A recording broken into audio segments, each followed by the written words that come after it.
Bwana Yesu asifiwe.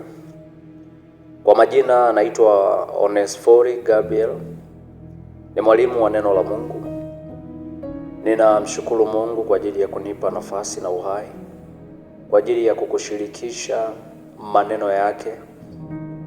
Leo tunao ujumbe wa neno la Mungu unaosema kurudi kwa Yesu. Kama unaandika, andika kurudi kwa Yesu. Tuombe. Baba Mungu, katika jina la Yesu Kristo, ninakushukuru kwa wakati uliotupatia, wakati wa kujifunza kwa ajili ya ujumbe unaohusu kurejea kwako kwa mara nyingine tena. Ninaomba neema kwa ajili ya kila sikio litakalosikia. Achilia uwezesho katika masikio ya ndani. Neema yako ikasimame kwa ajili ya kutupa usikivu na utulivu wa mioyo, katika jina la Yesu Kristo. Roho Mtakatifu ukachukue nafasi ya kufanyika mwalimu katikati yetu, katika jina la Yesu Kristo. Amen.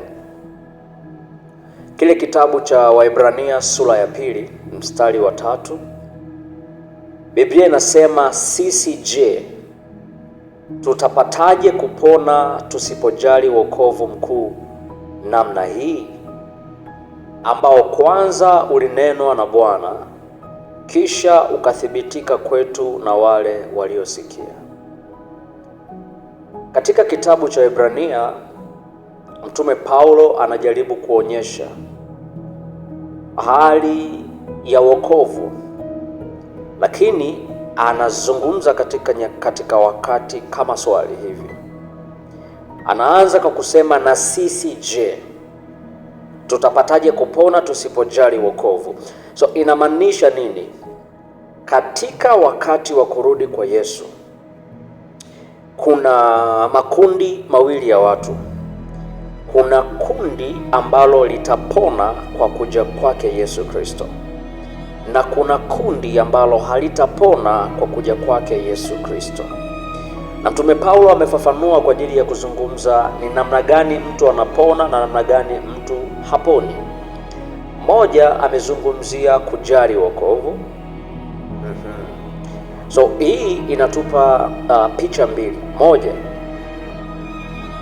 ni yule tu ambaye ana wokovu ndiye ambaye atapona wakati Kristo akija, na wokovu haupati tu isipokuwa kwa njia moja ya kumwamini na kumkiri Yesu Kristo. Kwa hiyo anayepona wa kwanza katika ujio wa Yesu Kristo ni yule aliyeamini katika Kristo, kwamba alikuja katika mwili, alikufa, akafufuka na anaishi, na kupitia yeye sisi tunapokea wokovu. Kwa hiyo mtu wa kwanza anayepona. Lakini ya pili, anazungumza na kundi la Wakristo habari ya kujali wokovu. Sizungumzi habari ya matendo mazuri, kwa sababu wokovu ni matokeo ya imani katika Yesu Kristo, na unahesabiwa haki kwa imani katika Yesu Kristo. Biblia inasema kwenye kitabu cha Waefeso sura ya 2 mstari wa 8, kwa maana mmeokolewa kwa neema kwa njia ya imani, wala mtu yoyote asije akajisifu. Kwa hiyo wokovu ni kwa njia ya neema. So unaona, kundi la kwanza watu waliomwamini Yesu Kristo, lakini kuna agizo au kuna maelekezo ya kujali wokovu.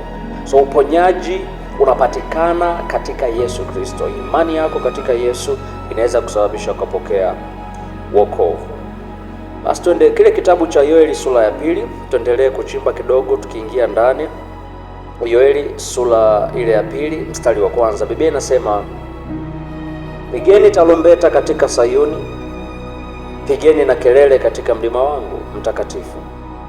Wenyeji wote wa nchi na watetemeke, kwa maana siku ya Bwana inakuja, kwa sababu inakaribia. Nabii Yoeli anajaribu kuzungumza juu ya ujio wa Yesu Kristo. Baadaye tutasoma baadhi ya mistari inayofuata kutoka mstari wa kwanza, kutoka kuanzia mstari wa 2 na kuendelea mbele. jinsi Yesu atakavyokuja, mambo gani yatatokea. Unakuta kuna siku za kutiwa giza, itakuwa siku ya kutiwa giza, mawingu yatakuwa giza kuu na vitu kama hivyo, nitafafanua baadaye. Lakini nataka uelewe kwamba tuko dakika za mwisho za neema ya Mungu. Yesu Kristo yuko karibu kuja, na wakati huu ni wakati wa lango liko wazi. Biblia inasema kwenye kile kitabu cha Tito sura ile ya 2 mstari wa 10 hadi wa 12, Mungu anazungumza juu ya neema iliyofunuliwa kwa watu wote. Anasema mstari wa 11, nitaanza 11. Maana neema ya Mungu iokoayo wanadamu wote imefunuliwa, nayo yatufundisha kukataa ubaya na tamaa za dunia, tupate kuishi kwa kiasi na haki na utauwa katika ulimwengu huu wa sasa. Kwa hiyo kwa sasa lango liko wazi la mbinguni. Mtu anapokea wokovu kwa kumwamini Yesu Kristo kuwa Bwana na Mwokozi wa maisha yake, na anapokea neema ya wokovu, kwa sababu saa hii lango liko wazi kwa ajili ya kila mmoja, na Mungu hataki hata mmoja apotee. Kwa nini nasema hivi? Kwa sababu Yesu mwenyewe alitoa uhakika wa kurejea kwake kwa mara nyingine. Kwa hiyo kuna umuhimu na maana kubwa zaidi ya kujifunza kuhusu Yesu Kristo. Mambo kadhaa ambayo yanaweza yakatupa sababu ya kujifunza kurudi kwa Yesu Kristo. Ni sababu mojawapo iliyomleta Yesu katika ulimwengu huu. Kabla hatujatazama namna atavyokuja, hebu tazame kitabu cha Isaya sura ya 42, sababu zilizomfanya Yesu akaja na kwa nini tunazungumza na tunasisitiza watu kujua kwamba anakuja tena. Isaya sura ya 42 mstari wa 1 hadi wa 3, Biblia inasema, tazama mtumishi wangu nimtegemezaye, mteule wangu ambaye nafsi yangu imependezwa naye. Nimetia roho yangu juu yake, naye atawatolea mataifa hukumu. Hatalia wala hatapaza sauti yake, wala kuifanya isikiwe katika njia kuu. Mwanzi uliopondeka hautavunja, wala hata uvunja, wala utambi utokao moshi hata uzima. Atatokeza hukumu kweli kweli. Bwana Yesu asifiwe. Lakini pia pamoja na ile andiko la kuonyesha kwa nini Yesu alikuja, katika kitabu cha Mathayo sura ya 12 ule mstari wa 9 na kuendelea, Yesu anazungumza sababu ya yeye kuja. Taenda kusoma pia Mathayo sura ya 3 mstari wa 17, lakini pia Injili ya Yohana sura ya 19 hadi 28. Utasoma haya maandiko, yatakuonyesha sababu ya kwa nini Yesu amekuja, na utaelewa kwa nini tunajifunza bila kuzingatia dini ujio wa Yesu Kristo. Ni kwa sababu ya maneno aliyoyazungumza. Kwa mfano kitabu cha Injili ya Yohana sura ya 5 ule mstari wa 19 hadi 28, Biblia inasema haya ni maneno ya Yesu, anasema mwana hawezi kutenda neno mwenyewe, ila lile alilomwona Baba analitenda, kwa maana yote ayatendayo yeye ndiyo ayatendayo mwana vile vile. Kwa kuwa Baba anampenda mwana, naye humwonyesha yote ayatendayo mwenyewe. Hata na kazi kubwa zaidi kuliko hizi atamwonyesha, ili ninyi mpate kustaajabu. Mstari wa 21 unasema, maana kama Baba awafufuavyo wafu na kuwauisha, vivyo hivyo na mwana awauisha wale awatakao.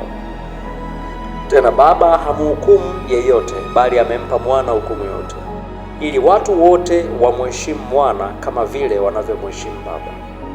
Asiyemheshimu mwana hamheshimu Baba aliyempeleka. Amini amini nawaambia, yeye alisikiaye neno langu na kumwamini yeye aliyenipeleka yuna uzima wa milele, wala haingii hukumuni, bali amepita kutoka mautini kuingia uzimani. Mstari wa 25 Biblia inasema, amini amini nawaambia, saa inakuja na sasa ipo, wafu watakapoisikia sauti ya Mwana wa Mungu, na wale waisikiao watakuwa hai. Mstari wa 26 Biblia inasema, maana kama vile Baba alivyo na uzima nafsini mwake, vivyo hivyo alimpa na Mwana kuwa na uzima nafsini mwake, naye akampa amri ya kufanya hukumu, kwa sababu ni mwana wa Adamu. Msistaajabie maneno hayo, kwa maana saa yaja ambayo watu wote walimo makaburini wataisikia sauti yake. Labda niishie kwa hapo, lakini nataka nizingatie mstari mmoja katika yote. Biblia inasema Mungu wala hatafanya hukumu, lakini amempa mwana hukumu yote. So tunajifunza kwa habari ya kuja kwa Yesu Kristo kwa sababu ya kuzingatia ambacho atakuja kukifanya. Sahihi, Yesu yupo kwenye wakati ambao ni mwana lakini ni mwokozi, lakini kuna wakati atakuja kama hakimu, atakuja kuhukumu, na Biblia inasema amempa mwana hukumu yote. So kwa sasa ni mwokozi, lakini atakuja kama hakimu kama nilivyosema. Mstari wa 21 Biblia inasema awatakao ndio atafanyaje? Atawapa uzima. Awatakao wapi? Anaowataka wale waliomwamini, wale ambao wanaisikia sauti yake, wale waliokubali kwamba alikuja katika mwili, akafa, akazikwa na akafufuka na ameketi mkono wa kuume wa Mungu Baba. Lakini mstari wa 24 Biblia inasema anayemwamini amepita kutoka mautini ameingia uzimani. Lakini zingatia mstari ambao unazungumza habari ya Baba kuto kufanya hukumu. Unajua kuna watu wanamheshimu Mungu Baba, that is good, ila hawamtaki Yesu, no problem. Tatizo ni kuwa atakaye kuja kuhukumu ndiye ambaye hawamwamini, na wanayetarajia atakuja kuhukumu hatakuja. Maana Biblia inasema kwenye mstari wa 21 Injili ya Yohana sura ya 5 inasema amempa mwana hukumu yote. Kwa hiyo hakuna njia ya mtu kukwepa hukumu. Ikiwa umemkataa Yesu Kristo, hukumu itabaki pale pale, kwa sababu hukumu yote Mungu amempa mwana ambaye ni Yesu Kristo. Biblia inasema kwenye kitabu cha Yohana sura ya 3 mstari wa 16 hadi wa 18, Biblia inasema kwa maana jinsi hii Mungu aliupenda ulimwengu hata akamtoa mwanawe pekee, ili kila mtu amwaminie asipotee, bali awe na uzima wa milele. Maana Mungu hakumtuma mwana ulimwenguni ili auhukumu ulimwengu, bali ulimwengu uokolewe katika yeye. Amwaminie yeye hahukumiwi, asiyeamini amekwisha kuhukumiwa, kwa sababu hakuliamini jina la mwana pekee wa Mungu. So mwana anabeba hukumu yote. Utaenda kusoma kile kitabu cha Obadia sura ya 1 mstari wa 15. Utaona unabii juu ya Yesu Kristo kwa maneno yanayosema amebeba hukumu yake mwenyewe. Hebu tazame Injili ya Yohana sura ya 11 mstari wa 25. Biblia inasema Yesu akamwambia, mimi ndimi huo ufufuo na uzima. Yeye aniaminie mimi, ajapokufa atakuwa anaishi. Kwa mpendwa, unaona kusudi au njia ya mtu kuokolewa wakati wa siku zako kuisha, wakati ukiwa kwenye kaburi, ukiwa hai na mgoja Yesu Kristo, kwa sababu hatujui wakati gani atakuja. Njia ni moja, kumwamini Yesu Kristo. Unapokuwa umemwamini Yesu Kristo, Biblia inasema kuna ahadi ya kufufuliwa, kwamba ikiwa itatokea utakuwa umekufa, kutakuwa kuna tofauti kati ya wewe na mtu ambaye hajaamini. Maana wewe utakuwa umelala na yule ambaye hajaamini atakuwa amekufa.